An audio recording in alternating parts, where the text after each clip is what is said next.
Have you been on the lookout for a strappy Anthurium that has even got a bit of a hidden surprise? Well, at least until you get one. If this has piqued your interest, stick around with me and let's dive into a very interesting Anthurium.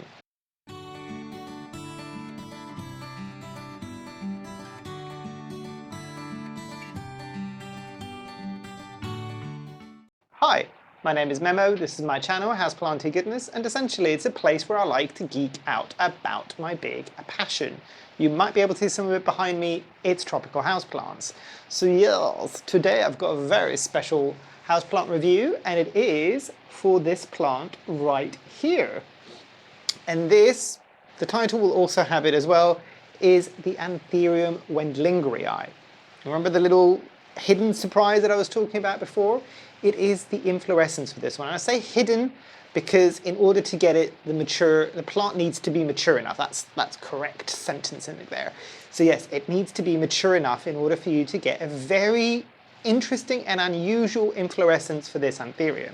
And considering that a lot of these Anthuriums that we get within the houseplant world, I'm not talking about the really easy Anthurium andrianums that you find everywhere in supermarkets and box stores, and by easy I mean easy to find, because I know a lot of people still struggle with those as well.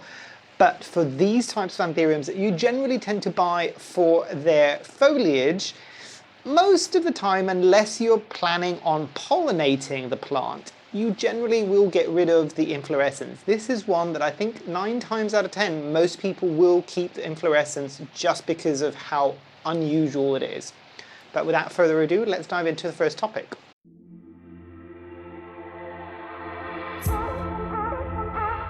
So background with this plant. This is one that has been on my wish list for years. I'd say at least 5 or 6 years since the first time I saw this, and specifically, and yes, I do like a strap leaf Anthurium. Anybody who's been here for long enough will know that there's a very, very special place in my heart for my Anthurium vitarifolium. I've now got a few others. I've got the Frederiksdalii, I've got the Pendants Anthurium as well. But this is one that has eluded me for a very long period of time. And it was, kind of spoiler for what's coming up in the availability, this was a plant that was particularly expensive. Also not the easiest thing to find. So I wasn't able to add it to my collection for a very long period of time. So when it did come across my view, and I'm trying to remember now, I don't think this was an Ecuagenera purchase. I think this might have been a Grow Tropicals purchase. And also, I need to keep saying this as well because people probably have forgotten, I do have a discount code that I will put up the top there and down below for 10% off when it comes to Grow Tropicals. Full transparency, I get no money from this. It's just a nice thank you code for all of you to, if you wanted to get something from them and get 10% off. So use that code. I will definitely be putting an order with that code soon. If I'm not mistaken, it ends in October, so you've not got very long to use it, but feel free to use it. But yes, this is a plant that, if I'm not mistaken, I did get from Grow Tropicals, and it has done well so far for me. This kind of blew me away in terms of what I was expecting in terms of versus what I actually got. Because I'm just like, no, it's gonna be okay. It's very similar to the vitarifolium, and to a certain point, and the obvious point being that yes, it is a pendant Anthurium. So in that respect, yes, it's the same.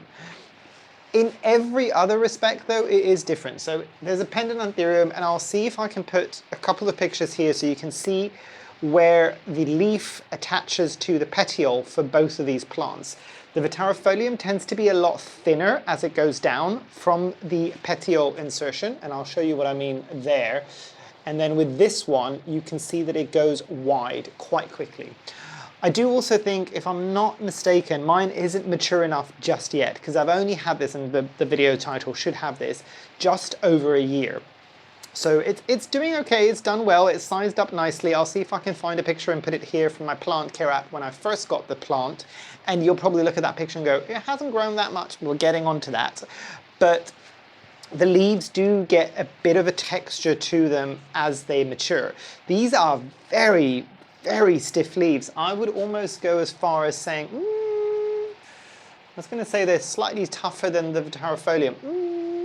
maybe on par actually, maybe slightly thicker, and these will take their time to kind of get longer, but these also can get absolutely stinking huge. If you've ever seen mature forms of this plant, you'll know exactly what I mean.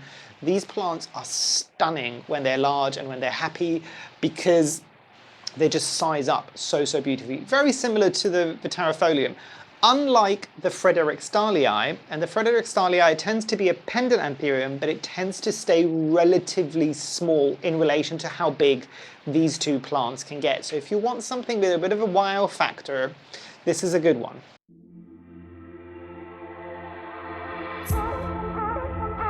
So let's go into speed of growth for this one. And I hinted at it just a second ago. This, I have to say, isn't one of my fastest growing Anthuriums. Even if I was to benchmark this against something like the Vitarifolium, and I'll put caveats on this, I would say that this is still a bit slower. Is this the slowest Anthurium I own? No. Is it the fastest? No, also no.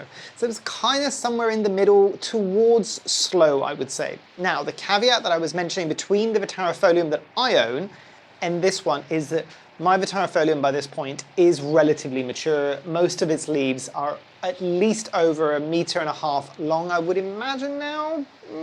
Just about there. And I'll put what it is in feet above for the Americans. But this is one that I think will get to that stage, but because it's that much younger than my Vitarifolium, I don't know if it's a fair comparison. And I'm trying to remember back, I think my Vitarifolium has always been relatively fast. And actually, if anything, that has slowed down now that it's got older. And you get this a lot of the times with a lot of plants as they mature and as that foliage gets a bit bigger, you'll tend to see them slow down a bit because it takes an awful lot more energy for the plant to put out new big mahusive leaves, and arguably when they're a bit younger you'll tend to have a bit of a faster rate of growth by and large for most plants. And I know that's a sweeping generalization and there are going to be exceptions to that rule, but do let me know if you've noticed the same thing. Have you noticed that a plant when you first get it, and maybe it's a bit younger, tends to be faster, and then as it gets older and more mature and the leaves start getting bigger and bigger depending on the plant obviously, does it start slowing down ever so slightly? I'd be really curious to see if it's just me that's noticed this. But as I usually do with this section of the video, I wanted to give you a bit of a benchmark so you've got a bit of an understanding on this. So if a golden pothos in this space, so in my conservatory with the high humidity levels, with the high heat and the high light and all of these things, in the growing season will grow 2 to 3 leaves on the growing stem.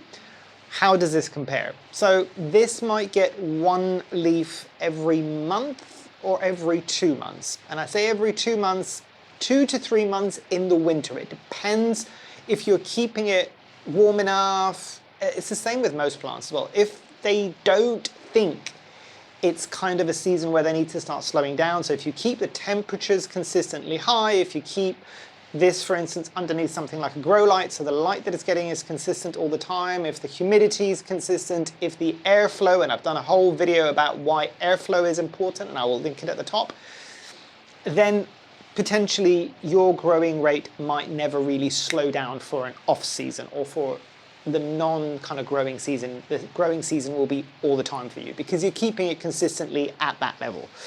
But for most people, they're growing in household conditions, potentially, there is going to be a slowdown. And that's what I've noticed with this when it comes to the slowdown. Now, a few people that have maybe seen more recent videos and the recent conservatory tour that I've done, and I'll link that at the top as well, this is one of the plants that at the moment has slowed down a bit for me in the growing season. But there is a very good reason why this specific plant has slowed down for me. And it is because the window which kind of shines the light onto it has a massive tree outside of it. Now in the winter, that tree is deciduous, if I'm not mistaken, that is the correct word. So it drops all of its leaves, and it means that there's more light. Ironically enough, in the winter, there might not be more hours of light, but there's more light intensity coming in through the window that's in front of this. Now that it's the end of summer, essentially, The leaves, the leaves on that tree are all very much there and present. So there's a lot more shade that is coming through. Arguably this is getting low light now where it should be getting bright indirect light. But needs must, I don't have anywhere else to put it. But I still stand by what I was saying in terms of speed of growth of this. It's not, as far as I'm understanding from other people, it's not going to be one of your fastest growing anthuriums.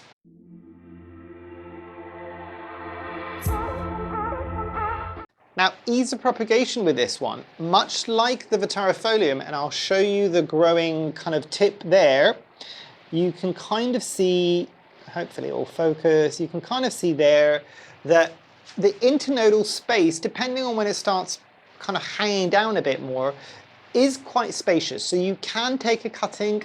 It's still going to be a bit tight. You're probably going to need to use something like a blade over a pair of scissors, and generally when I take cuttings, I will prefer a blade, again, depending on the cutting. If you're going with something that's got a very thick stem like a Monstera, then you're probably going to need something with a bit more force. Although saying that, arguably, I've still done that with a blade better than I have done with a pair of scissors. Because anything that's like a snips or scissors or anything like that, or secateurs, it's got a crushing motion by default. So it's potentially going to stress out your cutting and your mother plant a bit more than just a clean blade of a cut that's going to happen across. The other reason why I'm saying, obviously barring that, which applies to all plants, the internodal spacing is wide enough that you can do it relatively confidently with a blade, but with a pair of scissors, secateurs, snips, you're going to be going a bit tight and you're going to be a bit worried that you might kind of end up destroying more of the mother plant than you want to. So there is that. But it does have some decent aerial roots. I have, in full transparency, I have not tried to propagate this just yet. If you have, and you want to share your experiences and thoughts, please do so down below. I would love to hear what you thought about propagating this plant.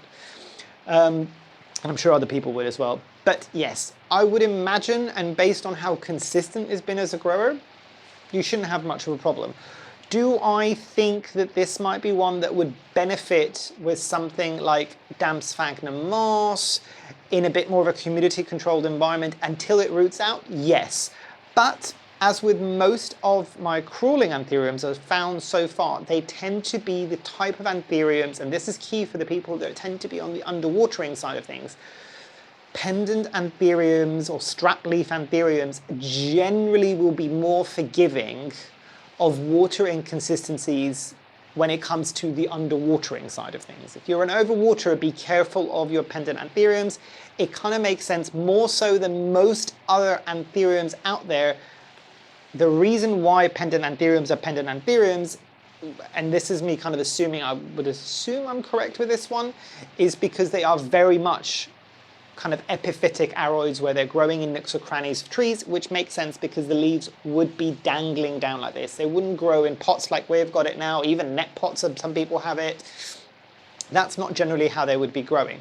A net pot might be good for this because it means that there's going to be plenty of airflow on the roots, which again, based on the fact that this is 100% an epiphytic plant, most of the strap leaf anthuriums, it would prefer that. So same thing goes with your propagation. You don't want anything too wet all the time because there is a higher risk of rot with these types of anthuriums that want to go more towards dry than most of the other kind of maybe heart-shaped anthuriums that we've got. Not to say that those aren't also growing epiphytically sometimes, and they're definitely aroids, so they do need a bit of air on the roots, but even more so I find this to be true with pendant anthuriums.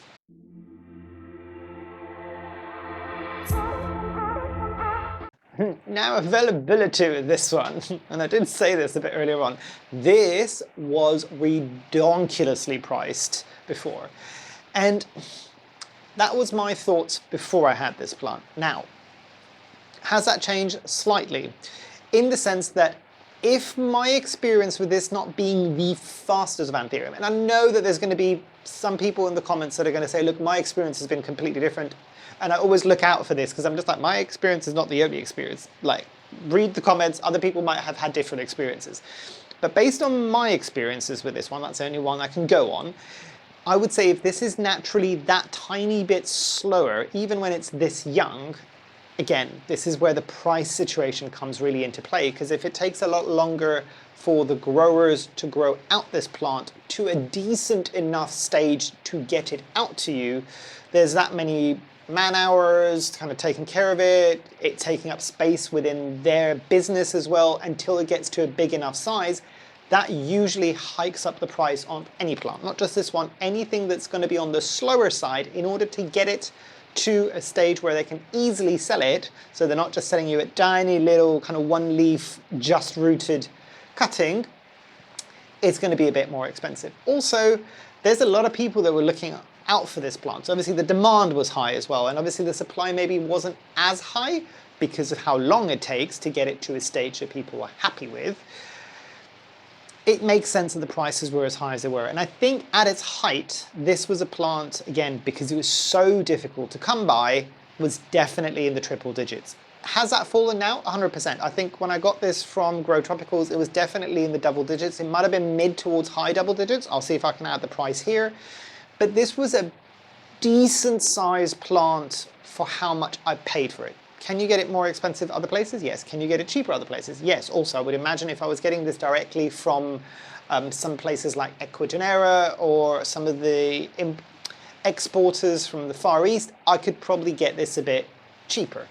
Now, with this, I would say that price is kind of, it makes sense, and it's only just going to ever come down enough where there's probably not as high of a demand anymore, mainly because a lot of people that wanted it have already got it, or maybe the people that still want it are still not quite willing to pay that price.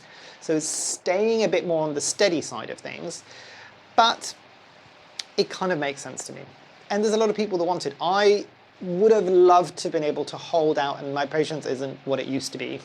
To be fair, it wasn't great to begin with, but I would have loved to have got a slightly more established plant, almost to the level of my Vitarifolium currently, because then I would have guaranteed that very soon I would have had inflorescences. So, but those do exist and they do come up sometimes, but those are still very high in price because, again, it cuts out a lot of the waiting time that we would have if you're kind of impatient and you want a bigger, more established plant in order to get that inflorescence that bit faster.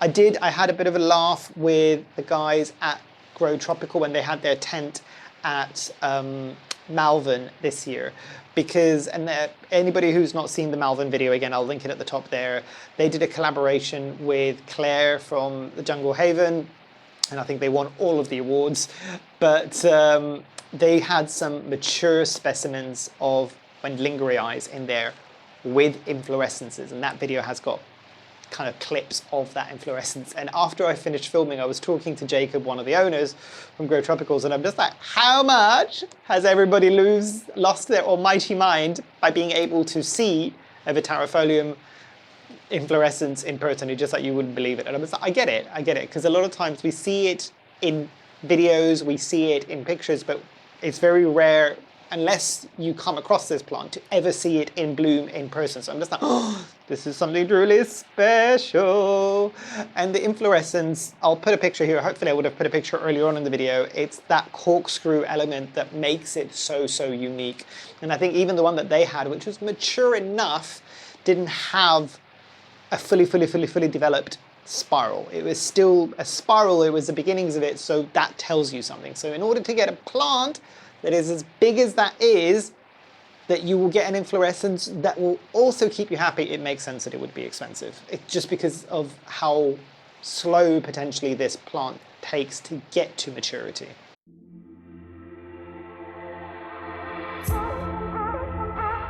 Now, coming on to pests with this one, I will say quite happily, and I'm kind of checking on it now just to make sure, I have had, touch wood, no pests so far. Generally with most of my plants, even the plants that I say have never had pests on them, I'm always expecting that at some point a pest might appear.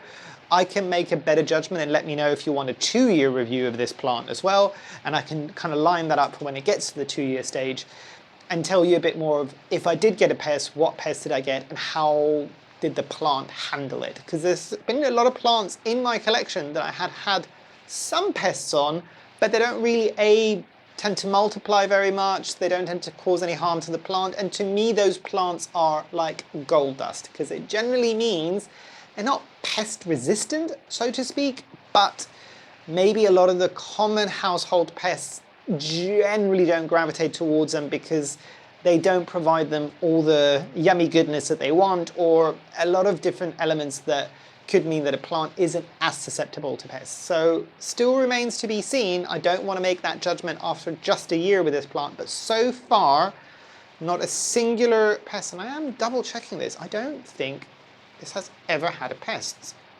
Has it had? I say this, I'm just like, has it had spider mites? No, I don't think it has.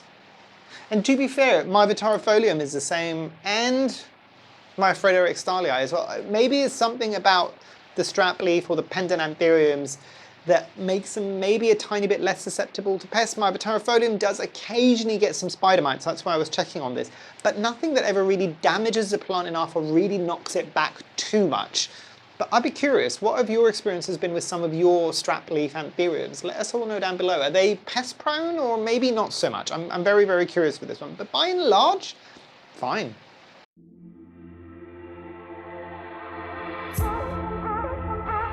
Now, accessories and care with this one, and I know that there's been a lot of hot debate on how to care for this, how to set it up, all of these things. So I'll tell you what has worked for me, and I'll also tell you some of the suggestions that I got from some of you lovely lot as well. So there was somebody that was saying, okay, you know what, you almost definitely need to have it mounted and replicate what it would be like in nature. Do I think that would be the best way of growing it? I would say so, yes. If I could use one of my big kind of mounting gadgets, I don't know what to call it. Let me show you. So this is a small one of the kind of 3D printed mounts, and this is ones from North's business. Hi, North. I'll link the eBay shop down below for people that want to see if they can get some of these. So this is a small one. You can get it in a larger size potentially as well.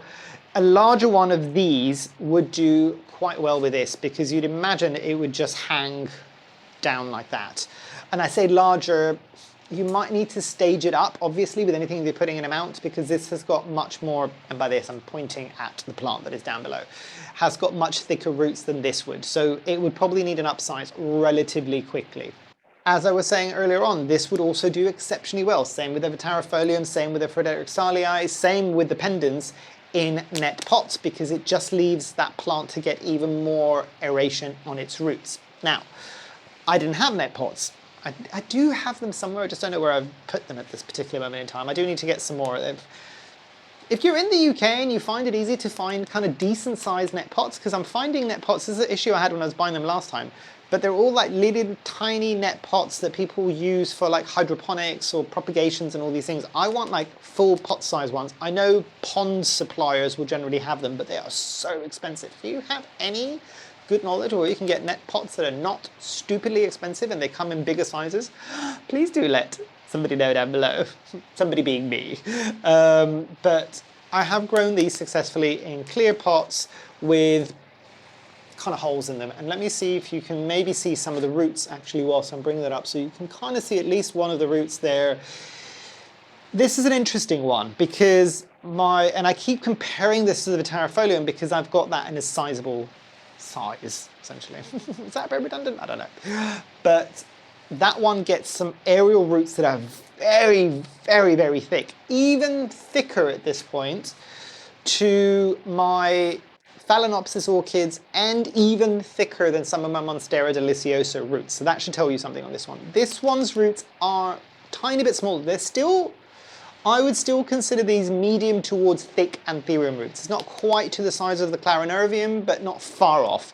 So there is that. So definitely the mix that I've used in this, broken record, Anthurium soil mix by Soil Ninja, has done exceptionally well for this. And it's still got a while to go before it needs a repot. I can see the roots, they are growing quite happily. But the one thing that I have tried recently is putting a sphagnum moss kind of layer at the top, like a top dressing, just to keep some of that moisture in a bit more, because in the summer this was drying out way too quickly. And I'm just like, okay, you're drying out, which is a good thing, but you're drying out and you're staying dry for many hours in the baking heat of this conservatory. That was just an issue for me. It probably won't be an issue for you if you're growing it in regular household humidities where it won't, a room that you have this won't heat up quite so quickly. It might do if you've got heating or if you're like in a very dry and arid part of the world, but I did find that the damp sphagnum moss kind of top dressing works very, very light and fluffy. I didn't compact it down, so bear that in mind. Bright indirect light is when this does better. As I said, it's doing okay with the low light. It's even got a tiny bit of a spike that's happening potentially for a new leaf soon. Has this had a single new leaf this summer? It has, yes. I think it might be this one, or maybe this one. But yes, so bright indirect, as long as you can give that to this plant. Does this get an awful lot of ventilation around it? There are fans around this space, but maybe not anything that's directly on this one, and it seems to be doing fine. I don't also imagine that this would be one that would struggle too much to kind of get that going. And I've also just noticed now that there's another growth point here. So I don't know if this little tip here at the moment is going to be an inflorescence or if that's going to be a leaf, because usually when you get something that splits, usually you'll get an inflorescence and you'll get a bloom. This looks almost like I've cut it, so I can't remember. This might have been an inflorescence that I snipped off. No, I wouldn't have snipped off an inflorescence with this one. I would have wanted to see it, so I don't know whether or not I've lost a leaf somewhere along the way. Things happen, you can't control this. And then also in terms of fertilizing with this plant, it's the same thing that I do with all my other plants. So a weak solution weekly, or essentially a weak solution of fertilizer in the water that I give it every time I water it. And it seems to be fine even in the winter. This is also one that I will say still does grow in the winter, because there are some Anthuriums that almost entirely stop, like my Vitarifolium almost entirely stops in the winter. My Fredericksthalia that's behind the camera in that direction, that does continue, it slows down, so swings and roundabouts.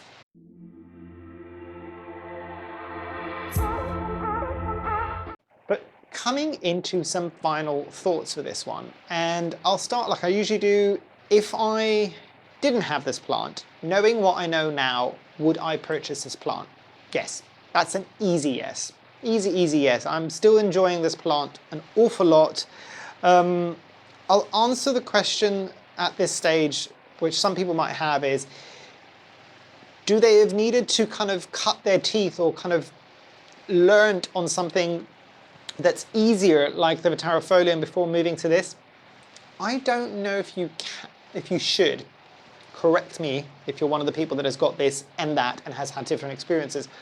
I don't think I found this any harder than the Vitarifolium. As I said, the Vitarifolium was faster, especially when it was a bit younger, which is what you'd be getting something like a Vitarifolium now. So there is that. If you're maybe just starting off and you want to see more of that growth, maybe do start with that. Not just because it's necessarily easier, because I don't think that's the case. I think they're about as easy as each other. But you could start with this. Is just remember to kind of manage your expectations a bit in terms of how quickly you'll get it to grow, or even how long it might take you to get this to the inflorescence stage, if that is the only reason why you are buying the Wendlingeri. And fortunately or unfortunately, a lot of people do just buy this specific strapleaf Anthurium for its inflorescence. Because actually, and I know that I'm going to get a lot of people coming for me for this, and I do not have this plant, but I know that the leaf shape on this, and also it can get quite large. I think that one gets wider leaves, even though they're strappy, compared to this when it gets bigger. The pallidiflorum, I think that's the one. And I have heard all of you, it is on my wish list, because I will be buying that one as well when I can find it. But I know that one tends to be faster. That one has a similar leaf shape, even if it does get chunkier. This one tends to be a bit thinner. So I would imagine if you're not that fussed about the inflorescence, and you don't want to be paying those high prices, but you like the look of how it looks with the leaves, then I would imagine you would probably go for the pallidiflorum. I might be wrong with this one. But scoring this out of 0 being the worst, 10 being the best. And I was going to give this 2 scores, but actually no, I'm going to give it just the 1. This is a solid 7. Solid 7, solid 7, possibly encroaching towards an 8. I would probably be more excited to give this an 8 or a 9 if I'd seen an inflorescence on this plant, but I'm still a while away and I'm okay to wait for this one. But it's a solid 7, so it's not going to be something that's going to grow like a weed in most people's spaces, again, based on my experience. Mileage might vary, but it is one that is impressive enough. It's still a strappy leaf Anthurium. It's not that difficult as long as you kind of get its care okay. It's not going to be one of those Anthuriums that needs to be sapping wet all the time. And for that reason alone, I'd actually say that this is another reason why this is getting a solid 7 for me. And I think that potential flexibility of being able to get this earlier on in your journey with plants and in your journey with Anthuriums also gives it that higher score, at least in my humblest of opinions. I put it down now because it gets a bit tiring. But yes, what did you think? Is this a plant that you're looking for, you used to have, you still have? What are your thoughts? Let me know. If you've had this plant or if you still own this plant, has your experiences been different than mine? Do let us all know down below in the comments. As always with these videos, I want them to become informational repositories where people can come and check the video, check the comments, and get a more holistic view, potentially before or just after, because let's be real, a lot of us just go for the impulse buys, but either just before or just after you've purchased this plant, just to get a better understanding of what real experiences have been. As I said, I know that my space is not going to be something that everybody's going to have, because I always joke that this conservatory is just like a massive like IKEA glass cabinet or like a grow tent. I get it, and that's not going to be everybody's conditions. But again, if you've grown this in regular household conditions, do let us all know down below how it's done. I wouldn't imagine, based on how thick the leaves are, the fact that they are not velvety, that this would be a particularly difficult plant to grow in a household condition, but I might be wrong. But yes, hopefully you've enjoyed. Hopefully I shall see you here soon. And I truly, truly hope that you have a great rest of your day. Thanks. Bye.